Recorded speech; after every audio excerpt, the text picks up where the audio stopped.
نحمده ونصلي على رسوله الكريم اما بعد فاعوذ بالله من الشيطان الرجيم بسم الله الرحمن الرحيم لن تنالوا البر حتى تنفقوا مما تحبون وما تنفقوا من شيء فإن الله به عليم صدق اللہ العظیم۔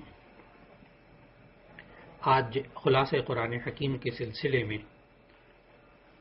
چوتھے پارے کا خلاصہ بیان ہو رہا ہے۔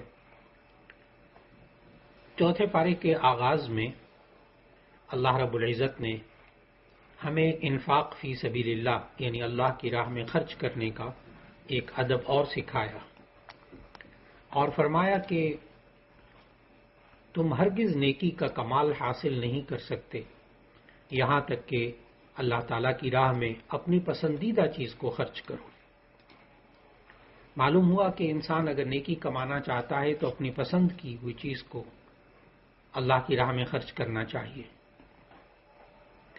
پھر اس کے بعد چوتھے پارے کے آغاز میں اللہ تعالیٰ نے ہمیں یہ بتایا کہ جب تحویل قبلہ کا حکم نازل ہو چکا اور خانہ کعبہ کی طرف منہ کر دیا گیا اور نبی صلی اللہ علیہ وسلم کو یہ حکم دیا گیا کہ آپ بیت المقدس کے بجائے خانہ کعبہ کی طرف اپنا منہ پھیر لیں، تو اس پر اہل کتاب نے بہت وہ باتیں بنائیں اور بہت شور کیا، اور پھر اس کے بعد وہ کہنے لگے کہ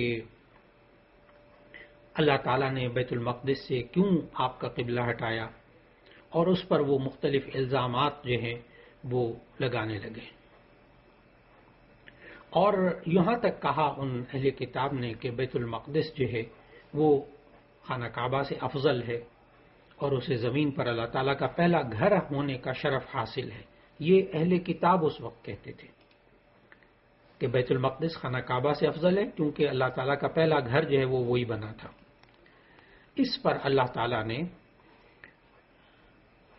چوتھے پارے کے آغاز میں ان کی بات کی تردید کرتے ہوئے فرمایا کہ نہیں، روئے زمین پر ان اول بیت وضع للناس للذی ببکۃ مبارک وہدی للعالمین، روئے زمین پر جو سب سے پہلا گھر بکہ میں بنا تھا، بکہ یہ مکہ کا پرانا نام ہے جو قرآن مجید میں آیا اس آیت میں، یہ اللہ تعالیٰ نے واضح کر دیا کہ اس روئے زمین پر کعبہ سب سے پہلی عبادت ہے۔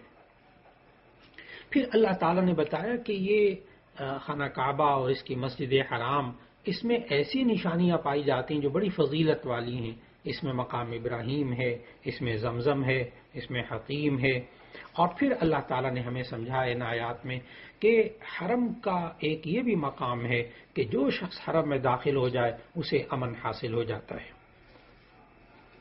پھر اس کے بعد اللہ تعالیٰ نے ہمیں سمجھایا کہ تاریخ بھی گواہ ہے، اور صحیحین میں حضرت ابو ذر غفاری رضی اللہ تعالیٰ عنہ سے روایت بھی موجود ہے کہ نبی صلی اللہ علیہ وسلم نے خود پوچھا گیا، یا رسول اللہ صلی اللہ علیہ وسلم زمین پر سب سے پہلی مسجد کون سی تعمیر کی گئی؟ تو آپ صلی اللہ علیہ وسلم نے فرمایا مسجد حرام۔ اور اللہ تعالیٰ نے ہمیں سمجھایا کہ سب سے پہلی عبادت گاہ جو روئے زمین پر بنائی گئی وہ بھی خانہ کعبہ تھی، اس لیے خانہ کعبہ کی طرف منہ کرنے کا حکم دیا گیا مسلمانوں کو۔ پھر اس کے بعد چوتھے پارے میں اللہ تعالیٰ نے مسلمانوں کو تقوی اختیار کرنے کا حکم دیا۔ یا ایھا الذین آمنوا اتقوا اللہ حق تقاتہ، اے ایمان والو تم اللہ سے ڈرو جیسے اس سے ڈرنے کا حق ہے۔ اور پھر یہ بھی حکم دیا کہ اللہ کی رسی کو مضبوطی سے تھامے رکھیں اور فرقوں میں تقسیم نہ ہو جائیں۔ یہاں ایک ذہن میں بات یہ آتی ہے کہ اللہ تعالیٰ سے ڈرنے کا حق یہ انسان کیسے ادا کر سکتا ہے، تو اس کے لیے ذہن میں رکھنا چاہیے کہ حضرت عبداللہ بن مسعود رضی اللہ تعالیٰ عنہ فرماتے ہیں جو مفسر قرآن ہیں کہ اللہ تعالیٰ کی اطاعت کی جائے، اس کی نافرمانی نہ کی جائے، اسے یاد رکھا جائے، اسے بھلایا نہ جائے، اللہ کا شکر ادا کیا جائے، اللہ کی ناشکری نہ کی جائے۔ تو آسان الفاظ میں محدثین نے مفسرین نے یہ بات لکھی کہ وہ شخص اللہ سے ڈرنے کا حق ادا کر دے گا کہ جس نے اللہ کی حلال کردہ چیز کو حلال سمجھا اور اللہ کی حرام کی ہوئی چیز کو حرام سمجھا، اس شخص نے اللہ سے ڈرنے کا حق ادا کر دیا۔ اور یہ کب تک کرنا ہے؟ زندگی کے آخری سانس تک. وَلَا تَمُوتُنَّ إِلَّا وَأَنْتُمْ مُسْلِمُونَ. پھر اس کے بعد چوتھے پارے کی ان آیات میں اللہ رب العزت نے سمجھایا کہ یہ امت مسلمہ تمام امتوں میں سے افضل اور بہترین امت ہے، اور اس کے افضل ہونے کی 3 وجوہات اللہ تعالیٰ نے بتائی. ایک تو یہ کہ یہ ان تمام چیزوں پر ایمان رکھتی ہے جن پر اللہ نے ایمان رکھنے کا حکم دیا. نمبر 2، یہ امت امر بالمعروف کرتی ہے یعنی نیکی کا حکم دیتی ہے. نمبر 3، یہ امت نہی عن المنکر کرتی ہے یعنی برائیوں سے دوسروں کو روکتی ہے. اور جب تک یہ امت یہ 3 خصوصیات پر عمل کرتی رہے گی، اللہ تعالیٰ ان خصوصیات کی بنا پر اس امت کو فضیلت عطا فرماتا رہے گا. اور اگر یہ امر بالمعروف نہی عن المنکر کو چھوڑ دے تو پھر ارشاد نبوی ہے، جامع ترمذی میں موجود ہے، سنن ابن ماجہ میں حدیث موجود ہے کہ نبی صلی اللہ علیہ وسلم نے فرمایا، اس ذات کی قسم جس کے قبضے میں میری جان ہے، تم نیکی کا حکم دیتے رہو اور برائی سے روکتے رہو، ورنہ ممکن ہے کہ اللہ تعالیٰ تمہارے اوپر اپنا عذاب مسلط کر دے، پھر تم اس سے دعائیں مانگو مگر تمہاری دعائیں قبول نہیں ہوں گی. اس لیے انسان کو زندگی میں نیکی کا حکم دیتے رہنا چاہیے، برائی سے روکتے رہنا چاہیے. یہ اس امت مسلمہ کی ایک خوبی ہے. اس لیے دعوت و تبلیغ انسان جب ایک انسان کا ذمہ ہے، فریضہ ہے کہ وہ اپنے فریضے کو، امر بالمعروف اور نہی عن المنکر کو، یہ انسان ادا کرتا رہے. پھر اس کے بعد چوتھے پارے کی آیت نمبر 118 میں اللہ تعالیٰ نے منافقین اور کفار سے قلبی دوستی لگانے سے منع کیا اور اس کی 4 وجوہات بتائیں. ایک وجہ یہ بتائی کہ یہ جو کفار اور منافقین ہیں یہ ہمیشہ تمہیں نقصان پہنچانے میں کوئی کوتاہی نہیں چھوڑتے. اور دوسری وجہ یہ بتائی کہ یہ کفار اور منافقین ہمیشہ دل سے یہ چاہتے ہیں کہ تمہیں دین اور دنیا کے اعتبار سے مصیبت اور پریشانی لاحق رہے.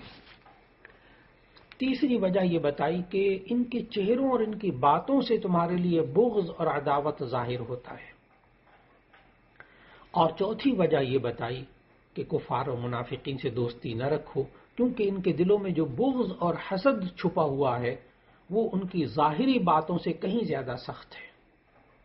ظاہری طور پر وہ آپ کا ساتھ دینے کی باتیں کریں گے، لیکن اللہ تعالیٰ نے ہمیں سمجھایا کہ کفار اور منافقین سے دوستی مت رکھنا. پھر اس کے بعد آیت نمبر 123 سے اللہ تعالیٰ نے غزوہ بدر کا ذکر کیا کہ منافقوں کو رازدار اور دلی دوست بنانے سے منع کرنے کے بعد اللہ تعالیٰ نے جب غزوہ بدر کا ذکر کیا، جس میں تمام اسلامی غزوات میں ایک بہترین غزوہ اور بڑی شان کا غزوہ ہونے کا اعزاز حاصل ہے، کہ جس کے شرکاء نے خود جرأت اور بہادری کی مثالیں قائم کی اور اللہ تعالیٰ کی قدرت اور غیبی مدد کو اپنی آنکھوں سے مسلمانوں نے دیکھا. مسلمانوں کی تعداد بہت تھوڑی تھی غزوہ بدر میں، اسلحہ نہ ہونے کے برابر تھا. اس غزوے سے 2 بڑے سبق مسلمانوں نے سیکھے تھے. پہلا یہ کہ جنگ میں فتح صرف اسلحے کی زیادتی اور افرادی قوت کی زیادتی کی بنا پر حاصل نہیں ہو سکتی، بلکہ ہمیشہ جنگ میں فتح انسان کے ایمان، یقین، اتباع اور استقامت کے نتیجے میں فتح نصیب ہوتی ہے. اور دوسری بات غزوہ بدر سے جو سبق ملتا ہے وہ یہ کہ تمام مسلمان جب تک حق پر ثابت قدم رہیں گے، اللہ کی رسی کو مضبوطی سے یعنی قرآن مجید کو مضبوطی سے تھامے رکھیں گے، اللہ کی مدد ان کو حاصل رہے گی اور وہ غالب رہیں گے.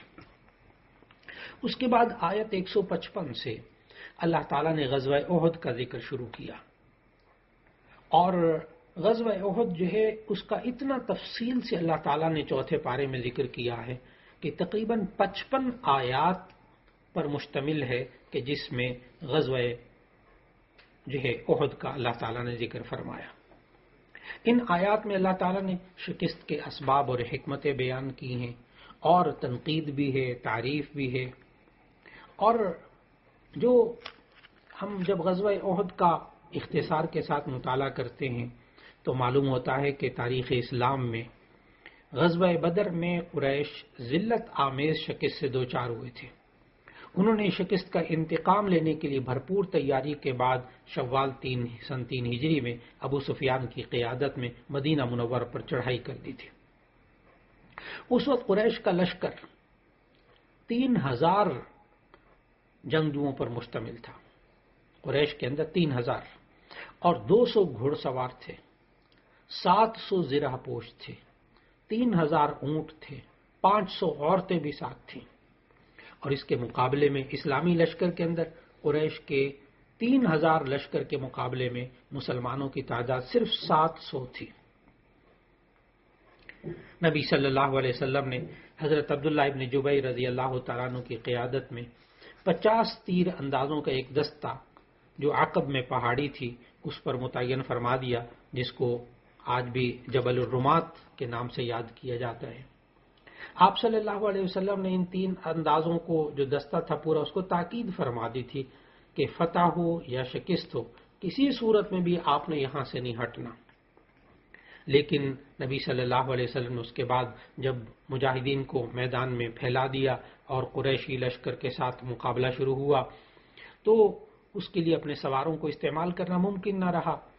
انفرادی مقابلوں میں قریش کے 8 جھنڈا اٹھانے والے علم بردار جو تھے وہ قتل ہو گئے، جس سے قریشی لشکر کی ہمتیں پست ہو گئی۔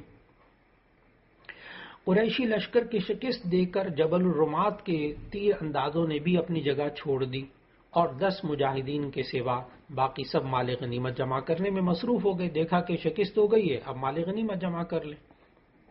اس درمیان اس وقت تک خالد بن ولید جو ابھی تک اسلام انہوں نے قبول نہیں کیا تھا اور قریش مکہ کی طرف سے آئے تھے، تو خالد بن ولید جو اب تک وہ پیچھے سے حملہ کرنے میں ناکام رہے تھے، انہوں نے یہ موقع ہاتھ ان کے آ گیا۔ انہوں نے دیکھا کہ جبل رمات پر موجود جو چند تیر انداز ہیں وہ اپنی جگہ موجود نہیں ہیں، تو انہوں نے اس طرف جانب سے حملہ کر دیا۔ اسلامی فوج اس وقت اس حملے سے غافل تھی۔ ادھر جب بھاگتے ہوئے قریشی جو تھے سپاہیوں کو اس حملے کی خبر ملی تو وہ بھی جو ابھی شکست سے دوچار ہو رہے تھے وہ پھر دوبارہ واپس آ گئے۔ تو اس طرح اسلامی لشکر 2 طرف سے حملے کا شکار ہوا، اور ایک چھوٹی سی کوتاہی کی وجہ سے مسلمانوں کی جو فتح تھی وہ شکست میں بدل گئی۔ اس میں جانی نقصان بھی ہوا۔ مشرکین کی تو صرف 22 مشرک قتل ہوئے تھے، لیکن دوسری طرف 70 صحابہ شہید ہوئے، جس میں حضرت سید الشہداء حضرت حمزہ رضی اللہ تعالیٰ عنہ بھی اس میں شامل تھے۔ پھر اس کے بعد ایسا ہوا کہ قریشی لشکر اس پوزیشن میں تھا کہ اگر اللہ تعالیٰ ان کے دلوں کو پھیر نہ دیتا تو وہ اسلامی لشکر کا مکمل خاتمہ کر سکتے تھے، لیکن منافقین نے اپنی فطرت کے مطابق وسوسہ اندازی شروع کر دی کہ اگر مسلمان حق پر ہیں تو انہیں ہرگز شکست نہ ہوتی۔ اس لیے 55 آیات میں غزوہ احد کا اللہ تعالیٰ نے ذکر کرنے کے بعد 25 آیتوں میں پھر منافقین کا ذکر کیا ہے۔ اصل میں احد کی شہداء کی تدفین سے فارغ ہونے کے بعد نبی صلی اللہ علیہ وسلم کو اطلاع ملی کہ ابو سفیان کو روحا کے مقام پر پہنچ کر اپنی اس غلطی کا احساس ہوا ہے کہ میں جنگ میں جس طرح مجھے کرنا چاہیے تھا وہ کیے بغیر میں واپس آیا ہوں، اپنے ساتھیوں کی ملامت کی وجہ سے دوبارہ مدینہ منورہ پر حملہ آور ہونا آ رہا ہے۔ تو آپ صلی اللہ علیہ وسلم نے اس کے ارادے کی خبر سن کر قریشی لشکر کے تعاقب میں آپ چل پڑے، اور تعاقب میں صرف انہی مجاہدین کو اجازت ہے جو کہ کل جنگ میں شریک تھے۔ اب نبی صلی اللہ علیہ وسلم اس ابھی تازہ غزوے سے فارغ ہوئے، زخموں اور تھکاوٹ سے ڈھال تھے یہ سب، تو انہوں نے آپ صلی اللہ علیہ وسلم کی دعوت پر لبیک کہا اور پھر انتہائی تیزی کے ساتھ سفر کرتے ہوئے مدینہ سے 8 میل کے مقام تک پہنچے۔ اللہ تعالیٰ نے مشرکین کے دلوں میں رعب ڈال دیا اور وہ تیزی سے مکہ کی جانب روانہ ہو گئے۔ اس وجہ سے اس کو غزوہ حمراء الاسد کہتے ہیں، کیونکہ وہ جو مدینہ منورہ سے 8 میل دور جگہ تھی اس کا نام حمراء الاسد تھا۔ اس غزوے کا تذکرہ اللہ تعالیٰ نے آیت نمبر 172 میں کیا کہ جن لوگوں نے جنگ میں زخمی ہونے کے باوجود اللہ اور اس کے رسول صلی اللہ علیہ وسلم کے حکم پر لبیک کہا، ان میں سے جو نیک اور پرہیزگار ہیں ان کے لیے اجر عظیم ہے۔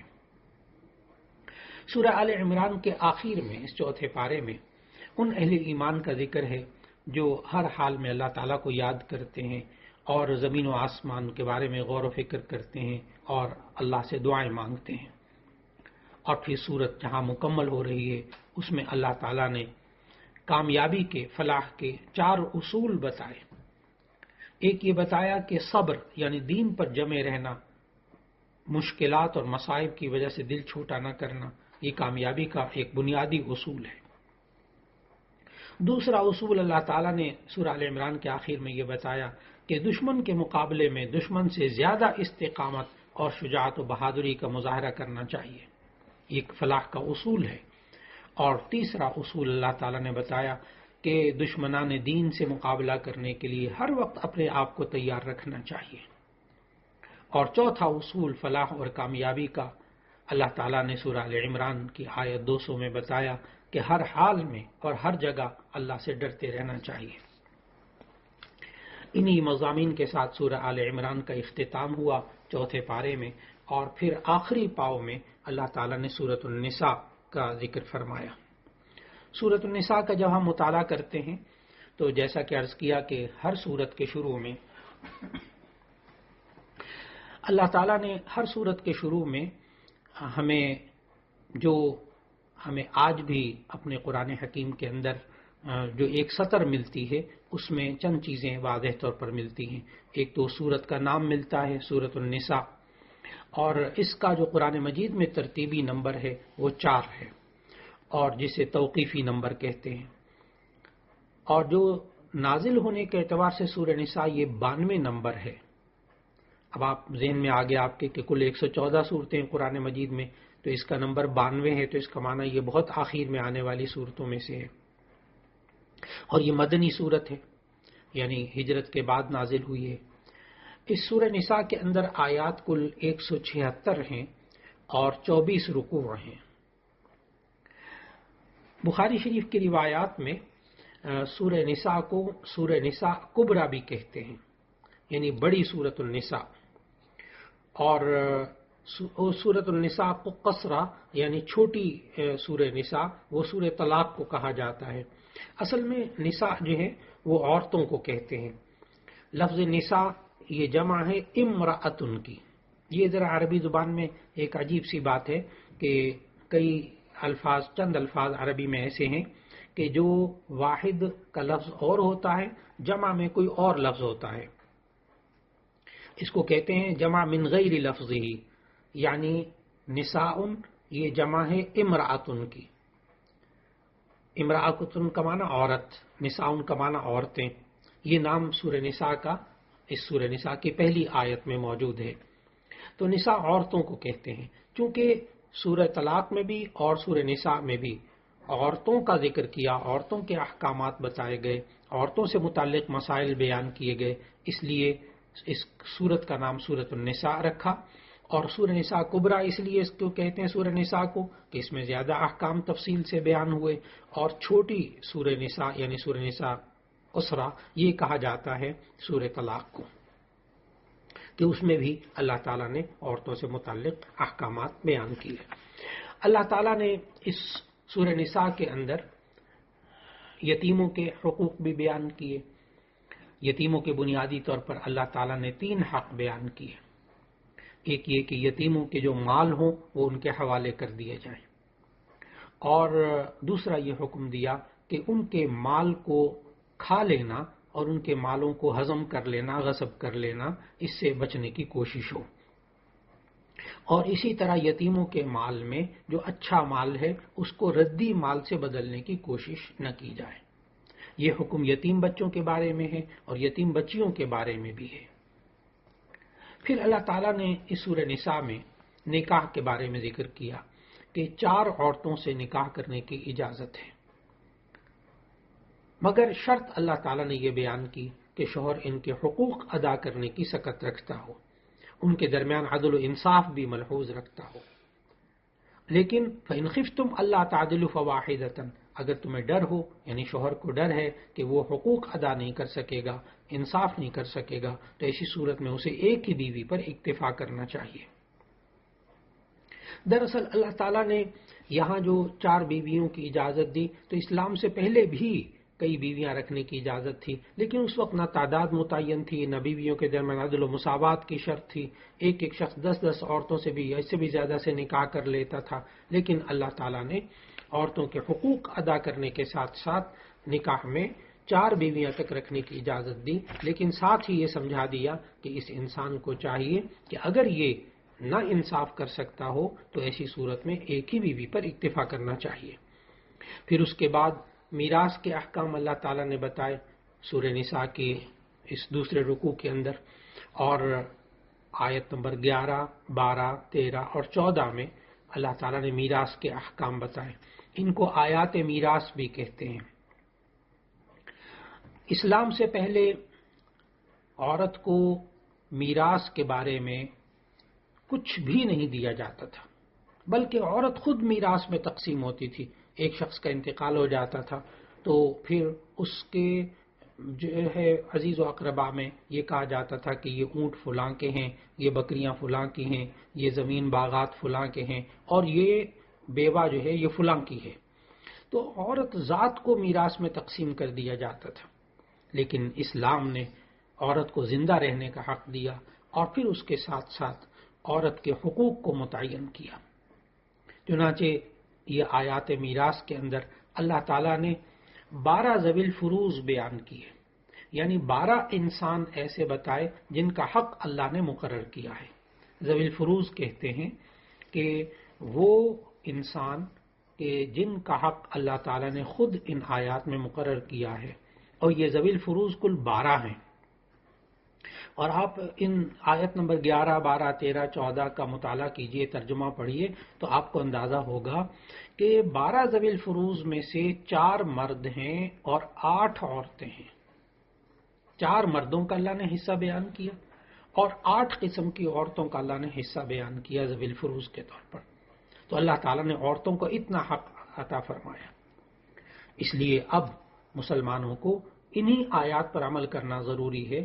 اور جیسا کہ پہلے بھی ایک درس میں عرض کیا تھا کہ سورہ بقرہ کے اندر ایک آیت جس میں کہ اللہ تعالیٰ نے پہلے یہ فرض تھا کہ انسان زندگی میں اپنے ورثاء کا حصہ مقرر کر کے موت سے پہلے اپنے ورثاء کا حصہ مقرر کر دے، وصیت کرنا فرض تھا. لیکن یہ آیات میراث کی وجہ سے وہ حکم پھر منسوخ ہو گیا. اب وصیت صرف 1/3 کے اندر انسان کر سکتا ہے اپنے مال کی، وہ بھی ورثاء کے لیے جن کا اللہ تعالیٰ نے حصہ مقرر کیا ہے، جو اس کے میراث کے حقدار ہوتے ہیں ان کے لیے وصیت نہیں کر سکتا، اس کے علاوہ کے لیے وصیت کر سکتا ہے، اور وہ بھی 1/3 کے اندر وہ وصیت کر سکتا ہے.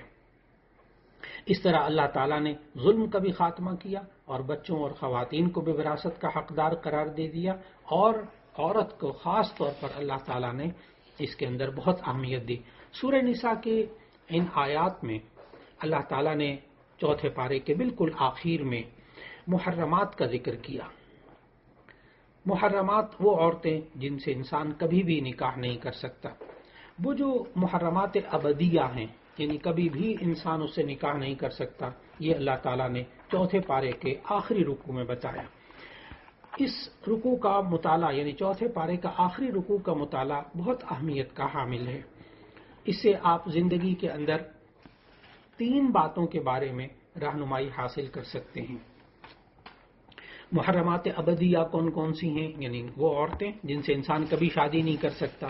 تو آپ اس سلسلے میں 3 فائدے، اس سے 3 مسئلوں میں آپ فائدہ اٹھا سکتے ہیں. نمبر 1، کن خواتین سے پردہ کرنا چاہیے، کن خواتین سے پردہ نہیں کرنا چاہیے. پردے کا مسئلہ آپ کو معلوم ہوگا. آج کل لوگ یہ بہت سوال کرتے ہیں کہ جی کس کس خاتون سے پردہ ضروری ہے، کون محرم ہوتا ہے.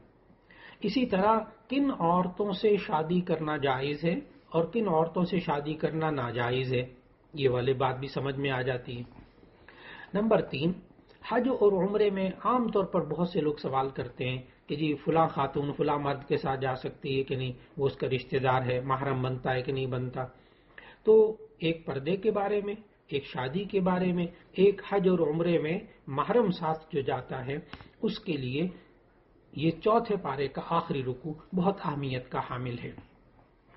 اس میں اللہ تعالیٰ نے ہمیں، اس کی صرف آپ تلاوت کر لیجئے اور ترجمہ پڑھیے تو انشاءاللہ العزیز آپ کو سارے رشتے بڑی آسانی سے سمجھ میں آ جائیں گے.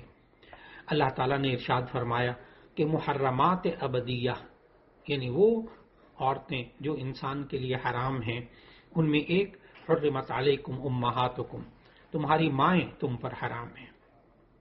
ماں جو ہے وہ حرام، اس سے شادی نہیں ہو سکتی، اس لیے ماں سے پردہ بھی نہیں ہوگا، اور ماں کو حج عمرے میں ساتھ ماں کے ساتھ بندھا جا سکتا ہے بیٹا۔ نمبر 2 وبناتکم، تمہاری حقیقی بیٹیاں، بیٹی یہ بھی محرم میں سے، یہ محرمات ابدیہ میں سے۔ نمبر 3 اخواتکم، تمہاری بہنیں، حقیقی بہنیں، یہ بھی محرمات ابدیہ میں سے۔ نمبر 4 عماتکم، عماتکم تمہاری پھوپھیاں۔ یہاں ذکر کرتا چلوں کہ جب آپ عربی ڈکشنری کے اندر، لغت کے اندر دیکھیں گے تو آپ کو معلوم ہوگا کہ عمتن یہ عربی کے اندر پھوپھی کو بھی کہتے ہیں، یعنی والد کی بہن، اور یہ تائی چچی کو بھی کہتے ہیں عمتن۔ لیکن یہاں قرآن مجید کے اندر ترجمہ کرتے وقت اس بات کا خیال رکھنا ہے کہ یہاں عمتن سے مراد صرف پھوپھی ہے، والد کی بہن، اور جو تائی اور چچی ہیں یہ غیر محرم ہیں۔ پھر اس کے بعد نمبر 5 خالاتکم، تمہاری خالائیں۔ خالتن کا بھی جب آپ ڈکشنری میں ترجمہ دیکھیں گے نا تو خالتن کا معنی خالہ بھی ملے گا، یعنی والدہ کی بہن، اور خالہ کا معنی عربی میں لغت میں ممانی کے لیے بھی ملے گا، یعنی والدہ کے بھائی کی بیوی۔ لیکن ذہن میں رکھیے گا کہ یہاں اس آیت کے اندر خالہ سے مراد وہی ہے جس کو ہم خالہ کہتے ہیں، یعنی ماں کی بہن، اور جو ممانی ہے وہ غیر محرم ہوتی ہے۔ نمبر 6 وبنات الاخی، آپ کی بھائی کی بیٹیاں یعنی بھتیجی، یہ بھی محرمات میں سے ہے، اس سے بھی پردہ بھی نہیں ہوگا، یہ حج عمرے میں بھی جا سکتی ہیں، ان سے شادی نہیں ہو سکتی۔ وبنات الاختی، حقیقی بہن کی بیٹی یعنی اپنی بھانجی، یہ بھی محرمات میں سے ہے۔ اور آگے اللہ تعالیٰ نے بتایا وہ امہاتکم اللاتی ارضعنکم، وہ تمہاری ماں جنہوں نے تمہیں دودھ پلایا، یعنی رضاعی ماں، وہ بھی حرام ہے، اس سے بھی شادی نہیں ہو سکتی، اس سے بھی پردہ نہیں ہوگا، وہ بھی حج عمرے میں ساتھ جا سکتی۔ وَأَخَوَاتُكُم مِّنَ الرَّضَاعَةِ، اور تمہاری دودھ شریک بہنیں، دودھ شریک بہنیں وہ بھی تمہارے لیے محرم ہیں، محرمات میں سے ہے۔ پھر فرمایا وَأُمَّهَاتُ نِسَائِكُمْ، تمہاری بیویوں کی مائیں، تمہاری بیویوں کی مائیں، بیوی کی جو ماں ہے وہ بھی محرمات میں سے ہو جاتی، اس سے بھی کبھی انسان شادی نہیں کر سکتا، اس سے بھی پردہ نہیں ہے۔ امہات نسائکم، تمہاری بیویوں کی مائیں جنہیں ہم خوش دامن کہتے ہیں۔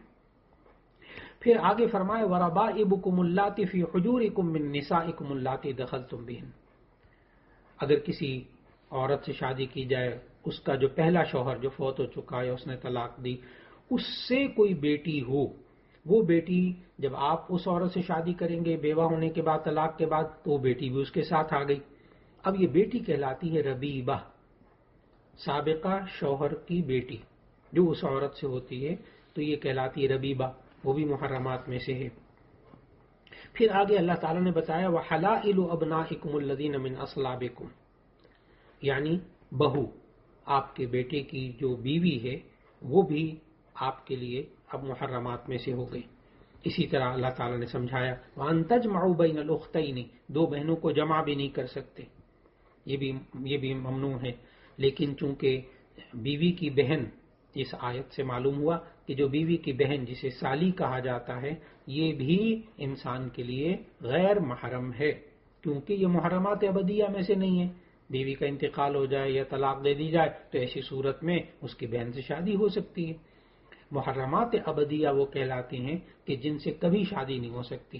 تو جب بھی آپ کو ضرورت پیش آئے کہ کن خواتین سے پردہ ضروری ہے، کن سے نہیں، کن خاتون سے شادی ہو سکتی، رشتہ دار خاتون سے کس سے نہیں، یا حج اور عمرے میں کس کو ساتھ لے جا سکتے ہیں، کس کے ساتھ محرم ہے نہیں ہے، تو اس کے لیے آپ چوتھے پارے کا آخری رکوع کا مطالعہ کر لیجئے، انشاءاللہ العزیز آپ کو وہ تمام رشتے بڑی آسانی سے ذہن نشین ہو جائیں گے۔ یہ چوتھے پارے کا آج خلاصہ تھا۔ اللہ رب العزت ہمیں قرآن مجید سننے، سمجھنے، پڑھنے اور اس کے مطابق عمل کرنے کی توفیق عطا فرمائے۔ وآخر دعوانا ان الحمد للہ رب العالمین۔